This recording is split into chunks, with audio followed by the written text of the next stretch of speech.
sur l'existence en tant que telle de la décision susceptible de déférer la censure du tribunal administratif de Pau, nous ne l'avons pas. Et nous espérons l'obtenir le plus tôt possible, parce que la fermeture est annoncée pour le 20 décembre et que les délais sont comptés à partir de maintenant.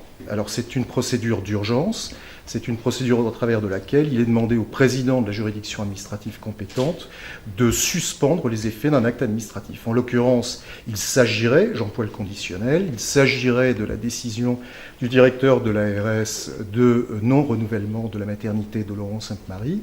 En l'occurrence, si nous obtenons, comme nous le souhaitons, la suspension de cette décision, la suspension d'une décision de non-renouvellement, c'est le maintien de la maternité telle qu'elle se présente aujourd'hui, aux fins de permettre notamment le recrutement des praticiens qui offriront la pérennité de cette structure indispensable. Il y a deux facteurs en droit qui doivent être développés et démontrés. Premièrement, l'urgence, mais je crois qu'elle va aller co-substantielle à la situation présente. Je pense que tous les habitants et toutes les parturientes des vallées environnantes ont un intérêt légitime et absolu à obtenir le maintien de cette nécessité en matière de médecine.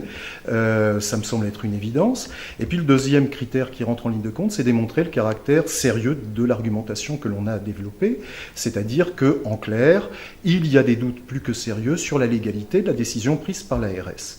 Mais pour développer ça, et c'est encore une fois, je rebondis sur votre interrogation afférente notamment au problème de délai, c'est qu'il me faut la décision. C'est-à-dire qu'à la date d'aujourd'hui, vous savez, puisque vous avez été bénéficiaire, vous, d'un communiqué de presse qui annonçait la fermeture de la maternité, mais je dirais que les autorités administratives directement concernées ne connaissent pas les tenants et les aboutissants de cette décision. Nous ne savons toujours pas quels sont objectivement, de façon factuelle et juridique, les éléments de motivation indispensables à cette décision de l'administration.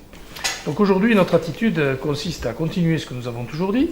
D'abord, la maternité existe, et elle existe jusqu'au 20 décembre. Et donc jusqu'au 20 décembre, dans tous les cas, nous allons continuer à chercher des médecins, à défendre leur CV, mais cette fois-ci, nous le ferons de manière publique, afin qu'on ne puisse pas nous accuser d'avoir des CV qui ne correspondent pas. Et un certain nombre de ceux que nous avions trouvés se sont d'ailleurs déjà manifestés en disant « mais nous, on reste intéressés par une candidature à Laurent Sainte-Marie ». Puis deuxièmement, en prenant Maître Herman, nous avons décidé de porter aussi la discussion sur le terrain judiciaire, c'est-à-dire de saisir le tribunal administratif en référé-suspension, pour faire en sorte que la maternité, que l'arrêté, s'il existe, ou quand il existera, soit suspendu, et que donc la maternité de fait continue. Et pendant ce temps-là, nous chercherons des médecins, et nous espérons jouer sur ce tableau-là, pour à la fin avoir les équipes qui sont nécessaires, qui seront enfin reconnues par une administration, dont je regrette qu'on doive aller au tribunal pour essayer d'être entendu d'elle. Ce que j'ai pu lire dans le journal, les noms ne sont pas indiqués, me paraît extrêmement fallacieux. Je sais comment les choses se sont passées dossier par dossier. Je sais que lorsqu'on nous dit que les prétentions financières des médecins ne vont pas, c'est faux, car les textes de Mme Bachelot, ministre de la Santé, permettaient un certain nombre de statuts qui répondent aux aspirations qui sont celles de ces médecins.